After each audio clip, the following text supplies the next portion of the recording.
ಈಗ ಒಂದು breaking news ಬರ್ತಾ ಇದೆ. ಜೆಡಿಎಸ್ ರಾಜ್ಯಾಧ್ಯಕ್ಷ ಸ್ಥಾನಕ್ಕೆ ಎಚ್ ವಿಶ್ವನಾಥ್ ರಾಜೀನಾಮೆ ನೀಡುವ ಸಾಧ್ಯತೆಗಳಿದೆ.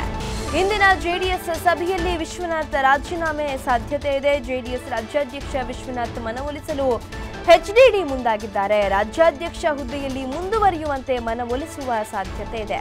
ಉಪಾಧ್ಯಕ್ಷ 5 ಕಾರ್ಯಾಧ್ಯಕ್ಷರನ್ನ ನೇಮಿಸಲು ಸಲಹೆಯನ್ನ ನೀಡಿದ್ದಾರೆ. ವಿಶ್ವನಾಥ್ ಲೋಕಸಭಾ ಚುನಾವಣೆ ಹಿನ್ನೆಲೆ ಪಕ್ಷ ಸಂಘಟನೆಗೆ ಎಚ್ಡಿ ದೇವೇಗೌಡರು ಮುಂದಾಗಿದ್ದಾರೆ. ಕಾರ್ಯಾಧ್ಯಕ್ಷರು ಪ್ರಧಾನ ಕಾರ್ಯದರ್ಶಿ ನೇಮಕಕ್ಕೆ ಎಚ್ಡಿಡಿ ಮುಂದಾಗಿದ್ದಾರೆ. ಪಕ್ಷದ ಹಿರಿಯ ನಾಯಕರೊಬ್ಬರನ್ನ ಪ್ರಧಾನ ಕಾರ್ಯದರ್ಶಿ ಹುದ್ದೆಗೆ ನೇಮಕ ಮಾಡಲಾಗಿದೆ. ರಾಜ್ಯಾಧ್ಯಕ್ಷ ಹುದ್ದೆಯಲ್ಲಿ ಮುಂದುವರಿಯುವಂತೆ ವಿಶ್ವನಾಥ್ ಅವರನ್ನ ದೇವೇಗೌಡರು ಮನವೊಲಿಸುವ ಸಾಧ್ಯತೆ ಇದೆ. ಈಗಾಗಲೇ ವಿಶ್ವನಾಥ್ ತನ್ನ ಮಾತಿಗೆ ಬೆಲೆಗಿಲ್ಲ, ಎಲ್ಲೊಂದು ಕಡೆ ತನ್ನನ್ನು ಕಡೆಗಣಿಸಲಾಗ್ತಾ ಇದೆ ಅನ್ನುವಂಥ ವಿಚಾರಕ್ಕೆ ಸಂಬಂಧಪಟ್ಟಂತೆ ಬೇಸರವನ್ನ ವ್ಯಕ್ತಪಡಿಸಿದರು. ಹಾಗಾಗಿ ವಿಶ್ವನಾಥ್ ಅವರ ಸಲಹೆಗಳೇನಿದೆ ಕಾರ್ಯಾಧ್ಯಕ್ಷ ಉಪಾಧ್ಯಕ್ಷ ಸ್ಥಾನಗಳಿಗೆ ನೇಮಕ ಮಾಡುವಂಥದ್ದು, ಆ ಸಲಹೆಗಳನ್ನು ಪರಿಗಣಿಸಿ ಲೋಕಸಭಾ ಚುನಾವಣೆ ಹಿನ್ನೆಲೆ ಪಕ್ಷ ಸಂಘಟನೆ ಮಾಡಲಿಕ್ಕೆ ದೇವೇಗೌಡರು ಮುಂದಾಗಿದ್ದಾರೆ.